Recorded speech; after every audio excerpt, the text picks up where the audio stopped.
नमस्कार। मैं सनी कुमार गौतम स्वागत करता हूं आप सभी लोगों का अपने इस channel Gautam classes chemistry physics पर। ठीक है, तो कल की क्लास में हम लोग ने पढ़ा था जो क्लास 12 फिजिक्स का लेसन नंबर 1 हम लोग कल स्टार्ट किए थे। उसमें हम लोग पढ़े थे कि स्थिर वैद्युतिकी क्या होता है, उसके बाद पढ़े थे कि आवेश क्या होता है, उसके बाद आवेश कितने प्रकार के होते हैं और जब समान प्रकार के आवेश मिलते हैं तो क्या होता है और भिन्न भिन्न प्रकार के आवेश मिलते हैं तो क्या होता है। अब उसके आगे हम लोग आज की क्लास को स्टार्ट करेंगे। ठीक है, अगर आपको वीडियो अच्छी लगे तो लास्ट में आप कमेंट जरूर करिएगा। अगर चैनल पे पहली बार है तो चैनल को लाइक शेयर और सब्सक्राइब करना ना भूलें। ठीक है, तो आइए आज की क्लास को स्टार्ट करते हैं। ठीक है, तो आज हम लोग पढ़ेंगे, हमारा जो टॉपिक होगा वो होगा आवेश का क्वांटीकरण। आवेश का क्वांटीकरण, ठीक है, इसको बोलते हैं क्वांटाइजेशन। Quantization of charges. ठीक है,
अब हम लोग पढ़ेंगे वैद्युत क्षेत्र के बारे में।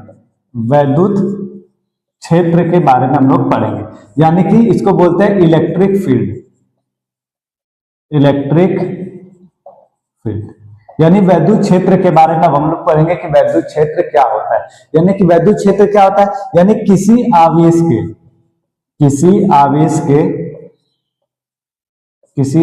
के चारों ओर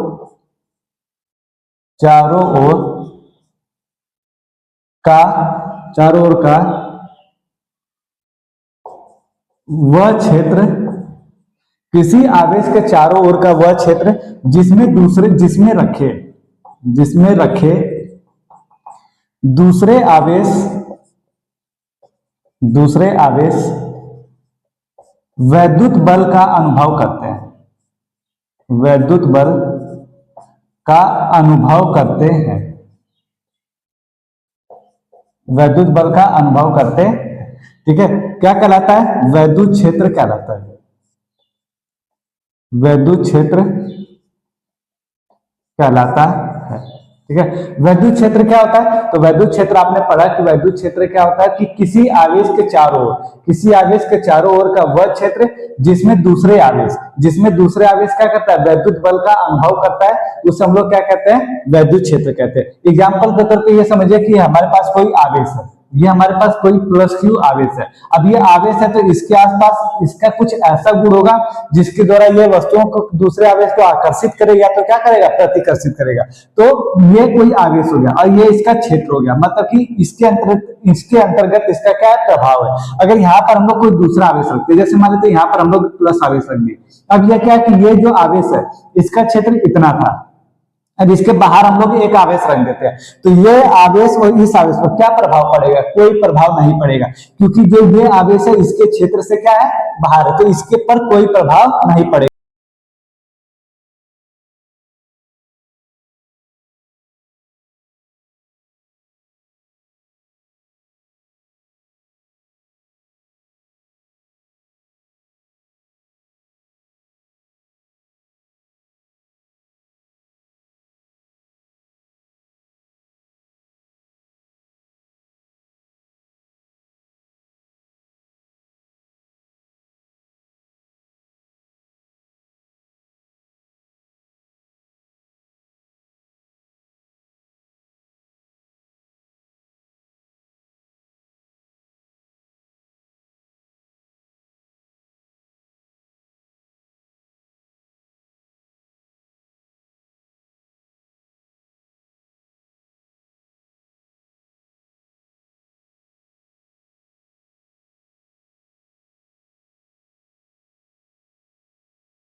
देखिए, अब हमारा अगला टॉपिक है वैद्युत क्षेत्र की तीव्रता। वैद्युत क्षेत्र की तीव्रता, वैद्युत क्षेत्र की तीव्रता, यानी कि वैद्युत क्षेत्र की तीव्रता क्या होती है? तो जो वैद्युत क्षेत्र की तीव्रता होती है, आज हम लोग इसके बारे में पढ़ रहे हैं कि वैद्युत क्षेत्र की तीव्रता क्या होती है। तो इसका परिभाषा जो होगा वो क्या होगा कि किसी वैद्युत क्षेत्र में या वैद्युत क्षेत्र में रखे गए, वैद्युत क्षेत्र में रखे गए किसी धन परीक्षण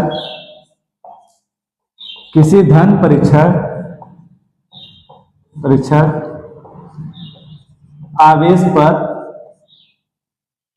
किसी धन परीक्षण आवेश पर लगने वाले बल को वैद्युत क्षेत्र की तीव्रता कहते हैं। वैद्युत क्षेत्र की तीव्रता कहते हैं, वैद्युत क्षेत्र की तीव्रता कहते हैं। यानी कि विद्युत क्षेत्र में रखे गए किसी धन परीक्षण आवेश पर लगने वाले बल को वैद्युत क्षेत्र की क्या कहा जाता है? तीव्रता कहा जाता है। इसे वेक्टर ई द्वारा प्रदर्शित किया जाता है। इसे वेक्टर ई द्वारा प्रदर्शित किया जाता है, वेक्टर ई द्वारा प्रदर्शित किया जाता है। ठीक है, वेक्टर ई का जो मान होगा वो होता है ये वेक्टर एफ अपान में क्यू नॉट। ई का जो मान होता है वेक्टर ई बराबर क्या होता है, वेक्टर एफ अपान में क्यू नॉट, जहां एफ क्या होता है, बल होता है। कौन सा बल होगा, वैद्युत बल होगा। ठीक है, वैद्युत बल होता है। और जो क्यू होता है ये हमारा क्या होता है, क्यू जो होता है ये हमारा कितना होता है, ये होता है परीक्षण आवेश। गांव का माहौल होने से चिड़िया की काफी आवाज आ रही होगी। ठीक है, परीक्षण आवेश, परीक्षण आवेश यानी ई का मान ई बराबर होता है एफ अपान में क्यू नॉट, जहां एफ क्या है, वैद्युत बल है, और क्यू नॉट क्या है, परीक्षण आवेश है। ठीक है, परीक्षण, इसमें हमारा एक टॉपिक छूट गया है जिसका नाम है कूलाम का नियम। ठीक है, कूलाम का नियम। ठीक है, कूलाम का जो नियम है ये हमारा छूट गया है, ये आपको अगली वीडियो में मिल जाएगा कि कूलाम का नियम क्या होता है, इसका डेरिवेशन क्या होता है, उसका फार्मूला क्या होगा, उस पर जो इक्वेशन आएंगे, सवाल आएंगे, वो कैसे लगेंगे, ये आपको अगली वीडियो में मिल जाएगा। ठीक है, तो वैद्युत क्षेत्र की तीव्रता क्या होती है कि वैद्युत क्षेत्र में रखे गए किसी धन परीक्षण आवेश पर लगने वाले बल को वैद्युत क्षेत्र की